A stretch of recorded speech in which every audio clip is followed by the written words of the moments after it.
चंपकवन के जंगल में टुनटुनी चिड़िया अपने माँ बाप और अपनी छोटी बहन पिंकी चिड़िया के साथ रहती थी।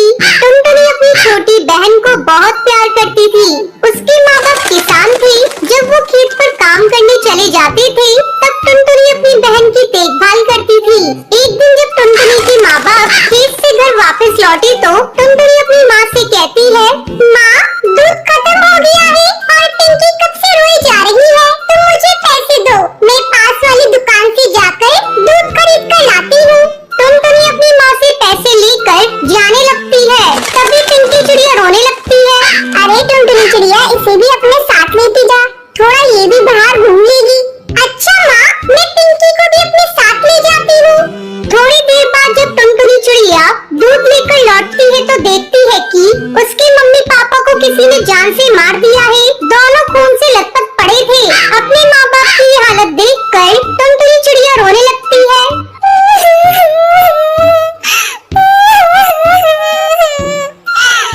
माँ पिताजी, आपकी ये हालत किसने कर दी? उल्टो ना, ये देखो, मैं पिंकी चिड़िया के लिए दूध लेकर आ गई। टुनटुनी चिड़िया के रोने की आवाज सुनकर हरी काकी वहाँ आती है। हरी काकी, देखो ना, मेरे मम्मी पापा को किसी ने बड़ी बेरहमी से मार दिया। आपने किसी को मेरे घर आते देखा था? नहीं टुनटुनी चिड़िया, मैंने किसी को तेरे घर आते नहीं देखा, लेकिन तू कहाँ थी? मैं पिंकी चिड़िया के लिए दूध लेने गई थी। ये बहुत रो रही थी हरी काकी, इसलिए मैं इसे अपने साथ ले गई थी और जब लौट कर आई तो मम्मी पापा को इस हाल में देखा। मत रो टुनटुनी चिड़िया, अगर तू इस तरह हिम्मत हारेगी तो तेरी बहन को कौन देखेगा? हम सब तेरे साथ हैं। टुनटुनी चिड़िया, अगर किसी बात की जरूरत हो तो हमसे कहना। इस तरह कई दिन गुजर जाते हैं। घर में रखा सारा अनाज भी खत्म हो चुका था। खेत में लगी हुई फसल भी बिना देखभाल के सूख चुकी थी। एक दिन टुनटुनी चिड़िया अपने खेत पर जाती है और खेत में लगी हुई फसल सूखी देखकर रोने लगती है।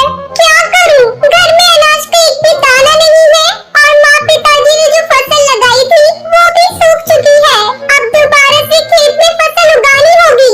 टुनटुनी चिड़िया 2 दिनों तक लगातार खेत की सफाई करती है। चलो, खेत की सफाई हो गई, अब इसमें कुछ बीज लाकर बिखेर देती हूँ।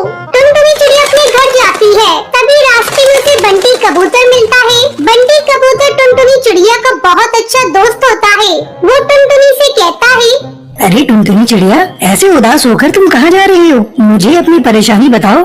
बंटी, मेरे माँ बाबा नहीं रहे और अब मैं अपनी बहन के साथ इस जंगल में अकेली हूँ। खाने को एक भी दाना नहीं है, बस अपने खेत के लिए कुछ बीज लेने जा रही थी। इतना सब हो गया टुनटुनी चिड़िया, और तूने मुझे बताया नहीं? ये ले कुछ अंडों के जादुई बीज, तू इसे अपने खेत पर बिखेर देना। मेरे तो ये किसी काम के नहीं, क्योंकि मैं अंडे खाता नहीं। मैं शहर के जंगल गया था तो मुझे एक जादूगरनी ने दिए थे।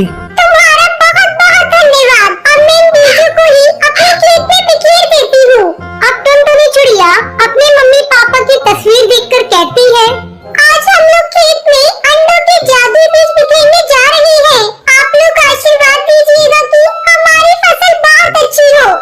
दोनों बहनें मिलकर खेत में अंडों के बीज बिखेर देती हैं। पिंकी चिड़िया और टुनटुनी चिड़िया मिलकर अपने खेत की अच्छी तरह से देखभाल करती है। कुछ दिनों बाद उनके खेत में अंडे की फसल लहराने लगती है। ये देख पिंकी चिड़िया, हमारे खेत में कितने अंडे उग गए हैं। अब अंडे बेचकर हमारी अच्छी कमाई होगी। आज अगर मम्मी पापा जिंदा होते तो बहुत खुश होते। दीदी, मुझे मम्मी पापा की बहुत याद आ रही है। मत रो पिंकी, मम्मी पापा जहाँ भी होंगे उनका आशीर्वाद हमारे साथ है। अंडे आ जाने के बाद पिंकी चिड़िया और